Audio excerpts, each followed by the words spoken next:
Hey everyone, it's 7th Ace, and I just got the Starcraft 1 Zerg campaign world record. Whoa! Starcraft and Starcraft 2 speedrunning scene really feels like it's been revitalized lately, and that's fantastic. I'm super excited to finally get this world record after about 4 months of routing, practice, and runs. This is my first attempt at this kind of video, so bear with me as I learn. I'm a fan of the Giant Grant Games videos, so I'm going to go through this run in a similar manner, with a short description of each mission, what's done on it, and why it's used. The full, unedited VOD is linked in the description below. The rules of the run are simple. Time starts when hitting OK to start the first mission, and stops when the victory box appears after the last mission. Cutscenes and dialogue can be skipped with the escape key. The run is measured in real time, not in-game time, which is the sum of each mission. Let's get right into it. Among the ruins is the tutorial mission, where we listen to Dagoth teach us how to Zerg. Lucky for me, I've played this game at least once before, so I have a vague idea of how to build drones and overlords. The goal of the mission is to kill all buildings and build a few requisite tech structures. We start by attacking the left side garrison of units to free up supply to make more drones. Afterwards, we set up at the top left and wait for the AI script to execute. Once it turns on at the 2-minute mark, we can start to draw aggro of the Goliaths on the main base. They waddle up to the high ground to attack individually, allowing us to surround and eliminate them, which makes the final attack on the Terran base much quicker. The main base is defended by a few remaining Goliaths, Wraiths, and light infantry. To save time, I went for a 4 Hydra attack with roughly 18 Zerglings to frontline. This mission can be done in under 7 minutes, but some poor attack management lost me about 15 seconds here. Kill the enemy units, split up the Zerglings to attack the buildings, and finish the mission. Egression requires you to take Kerrigan's Chrysalis from the starting beacon to the ending beacon. The other Cerberats don't like to be kept waiting, so we pick her up immediately at the start and use Dagoth's deadliest minions to tank and draw aggro for the drone. Thank goodness the Chrysalis doesn't increase the target priority of the drone by the AI. With a little bit of forcing the movement of the Protoss defenders, we march Kerrigan out of the Protoss base and warp to Char in under a minute. This is by far the fastest mission in the Zerg campaign. The new Dominion is the most mechanically difficult mission in the game, requiring very good Mutalisk control to execute optimally. I do not have very good Mutalisk control. More on that later. The Terran base is entirely in the high ground with almost a dozen siege tanks to defend, and I only have Zerglings and Hydras to attack with ground, all of which melt tanks. With this information, I go ahead and macro up to a second base, a lair, and then a spire. Once the spire pops, I build 6 Mutalisk, start +1 flyer weapons, and begin attempting to dismantle the Terran base. By keeping a faraway overlord with my Mutalisk, they'll ball up constantly, making him a more lethal force. This micro has a near unlimited ceiling of potential. With only a handful hours of practice of this micro, I'm nowhere near the optimal time for this mission. After clearing out the top right, I move down the coast, sniping marines, turrets, and tanks while building Zerglings back at home. They have higher DPS to buildings than Mutas, so I want them to do the cleanup work after the tanks are gone.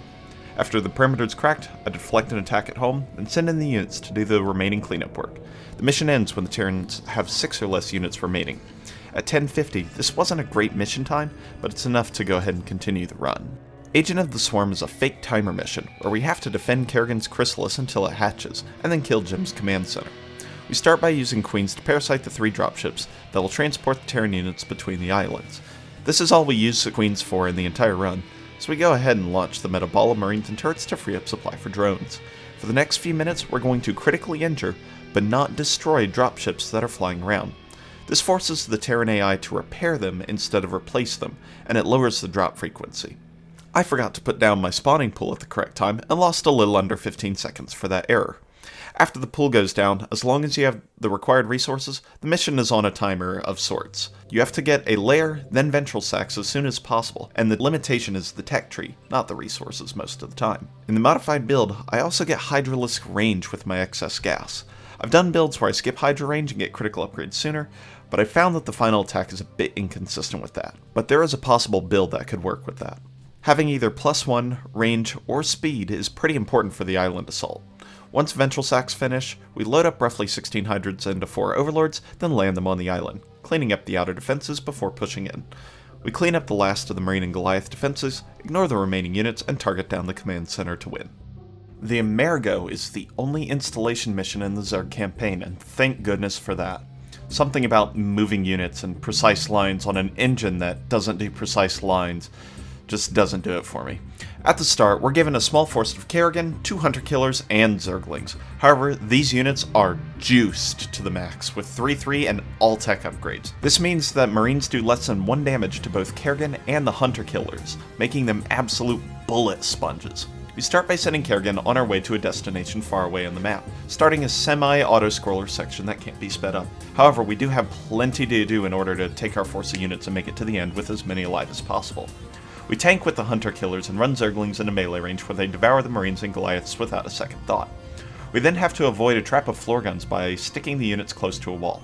The units don't stick close to the wall, so I spring the trap and kill all the turrets in the way. We rescue 7 Zerglings from a zoo exhibit and then turn the corner to pull a reverse Uno card on a pack of Marines. All of the Zerglings are then sent on a one-way secret mission to unlock all the doors and turn on all the cameras. Who knew they could do that? Kerrigan and the remaining Hunter Killers attempt to storm up a ramp before the firebats block the path, but they make it there first and we lose time having to kill one. Then, the pathfinding AI goes full Starcraft 1 on us, and despite clicking on the beacon constantly, Kerrigan and a Hunter Killer turn due south and walk away from the beacon. Thanks for that.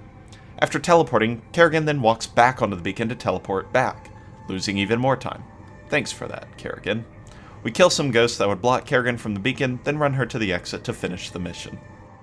The Dark Templar is a top 3 difficulty mission because of the sheer magnitude of things that can go wrong. Foreshadowing. We start by sending Mutalisks to the middle right to rodeo up 3 Reavers and kill them before they can get to the bottom base and defend it later. After the corral is complete, we use our remaining starting units to bait Dragoons into attacking in small groups and wipe them out. We then move to the bottom right high ground near the front of the Protoss base and rally a drone there for some special tactics. We build a proxy hatchery right outside the range of the cannon, and start building sunken colonies to defend the location. It will come under heavy fire soon.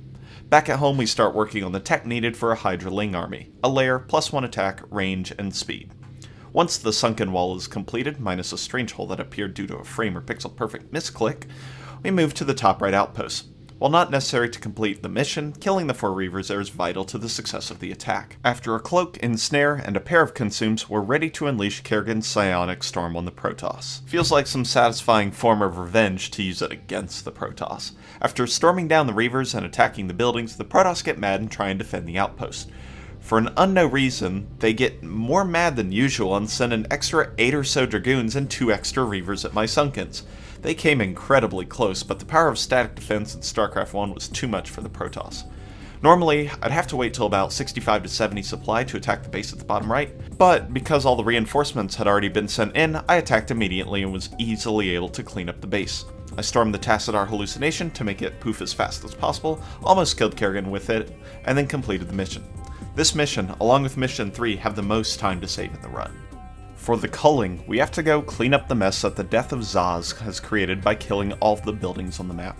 There's nothing too hard about this mission, but it is the most macro-heavy mission of the run. I do not have very good macro. We start with a small force of units that quickly wipes out an enemy base that will be our starting point. Afterwards, we start chipping away at the left base using Mutalisks to snipe out Sunkens and Hydras. The Hydras run the ramp, DPS down a Sunken, then take control of the base and clean it out. We take the base and start macroing up to another Hydra army. Hydras are good generalist units, and we use them often in this run. The Mutalisks go snipe down more Sunkens at the top of the map while I macro up to a monster economy that pumps Hydras out of 5 hatcheries. The time to attack kind of sneaks up on me, and I move out with a large army, but slightly later than I planned. The main group of 24 plus Hydras pushes the top left side and will sweep towards the middle of the map where the final island is located. An extra set of Hydras will clean out the left side high ground, and the reinforcements will push the top right and middle right buildings. All of this happens very quickly, and the mistakes can pile up quickly. Having Hydras waste time, get picked off by straggling behind, or attacking eggs really slows down the completion time of this mission. We ferry the Hydras up to the high ground, take out the buildings there, and then eliminate the last spore colony on the right side of the map that I definitely didn't forget about. Another mission with a bunch of time saved to better macro. Eye for an Eye is the worst mission in this run. After 2 tough macro missions, this one is all about the micro. The objective is to let no Dark Templar escape, and we have to kill the 2 Nexi of the Protoss to achieve victory. The Dark Templar are only an issue if the mission goes past the 6-minute mark, which we definitely don't plan on doing. We group our units at the bottom right and prepare to quickly attack the bottom left base. This base is slower of the 2 bases to kill, but additional Reavers can hide deep in the SimCity and will decimate my army if I don't take it out first. After eliminating a Dark Templar, we move quickly to attack a cannon and draw out a Reaver. 2 storms take care of it, but not before Kerrigan takes a bonus Reaver shot. After consuming a pair of Lings, Kerrigan is ready to storm the second Reaver. We pull our army back one more time to draw out the gateway units out of the Sim City, kill them, and then target down the gateways to halt production. The Nexus is next to go down, along with the probes who will rebuild a Nexus given the chance. This needs to be done by about 3 minutes so Kerrigan can go back, consume more Zerglings, and prepare for the second base. If we're too slow, a Reaver will be dropped on our army and, for all practical purposes, end the run. We use 3 Zergling to tank shots for Kerrigan as she storms down the frontmost Reaver. After that, we consume 2 more Zergling for the final Reaver, rally everything in, and kill all the units at the base. We target down the Nexus and end the mission in a fantastic time. This strat alone saves over 3 minutes compared to the previous world record, and is the only reason I was able to get this time, but it can be unreliable and take a lot of practice to get somewhat consistently. For the invasion of Auir, we need to get a drone to the crystal as fast as possible, wait 10 in-game minutes, and then get it home as fast as possible. As a result, this mission has a set minimum time which cannot be lowered. We start by immediately rushing for Ventral Sacks to elevate our army and pair of drones over to the high ground. The important part here is to keep the overlords moving. This is one of only 2 parts in the mission that is not on a timer and determines your final time. Once that's done, we move the drones to the low ground and send one to the crystal to start the timer, and the other to the left side of the map for some more special tactics. Once the time defense section starts, we have to endure several attack waves, work up to Hive and Nidus tech, and build up enough of an army to distract the units at the crystal. We plop down about 7 Sunkens and a Spore Colony for good measure, which should be enough for a defense. The placement of these structures is important. They make sure to draw aggro away from drones, the extractor, and other things we don't want attacked. In a typical run, the Protoss will send 2 Reavers to attack first. The Sunkens were built to defend against that, since the trees block the Reavers' line of sight until they're within Sunken range. However, for some genuinely unknown reason, the Protoss send the second attack wave first, and send in 5 Zealots, 4 Dragoons, and a Carrier before I even have a single Hydralisk out. After panicking about the run's imminent defeat, I'm able to get out 5 Hydralisks and force a recall on the Carrier. Since we only have to survive, not build an army to actually kill things, the run is somehow still alive. We drop a proxy hatchery across the map which will be used to stage a Nidus Canal ambush of the crystal. The final attack wave arrives at the base, but it's not a threat this late into the mission as long as it doesn't find the hatchery, which has happened before. Once the hatch pops, we use creep colonies to extend the creep and move the Nidus Canal closer to the crystal. I was feeling a bit jumpy and wanted to play it just a bit safe, so I put the Nidus a bit farther away to make sure I have enough time to get my whole army in and rush the crystal down right as the timer hits 0. Once the drone pops out, the only goal is getting him home safely. With the Nidus providing an instant warp to the beacon, the mission ends. Full Circle is the final mission, and it's on a huge map where we'll eventually have to move a drone all the way to a beacon. No extra credit for guessing the strat here. Immediately off the start, we kill the creep colony that blocks good hatchery placement. Thanks, 1998 Blizzard. The melee army then heads up across the map to clear a way for the drone to move later. The Ultralisk tanks hits and cleans up the Zealots that are met along the path. Kindly enough, we start with 1,000 of each resource, so we won't have to gather any Vespene in order to tack all the way up to Hive and get our upgrades. Thanks, 1998 Blizzard. After cleaning out the buildings at the top right, we send a drone to meet with the army to provide escort to the location of more special tactics. At this point, I realize I forgot Burrow, but it's not critical in this mission like it was in the last one, just more of a safety upgrade. The proxy hatchery drops at the upper right and we blast up the tech tree towards +2 melee, a hive, and both Zergling upgrades. When we attack, we're going to have some very scary Zerglings. Once saturating the main enough, I work up to 6 hatchery production and a Nidus Canal to connect my main base to the hidden hatchery. At this point, a Zealot finds my not-so-hidden hatchery and starts wailing on it, requiring a panicked army movement across the map. We're able to save it with a few hundred hit points remaining. All that's left is building the Zergling army and barging the temple. Once the upgrades are done and we have about 60 supply, the push is on for the temple. +2 adrenal upgraded Zerglings devastate anything that exists on the ground and turn the Protoss temple into rubble in a matter of seconds. The drone with the crystals spawns after the Dagoth dialogue finishes, so we cancel it to spawn the drone immediately.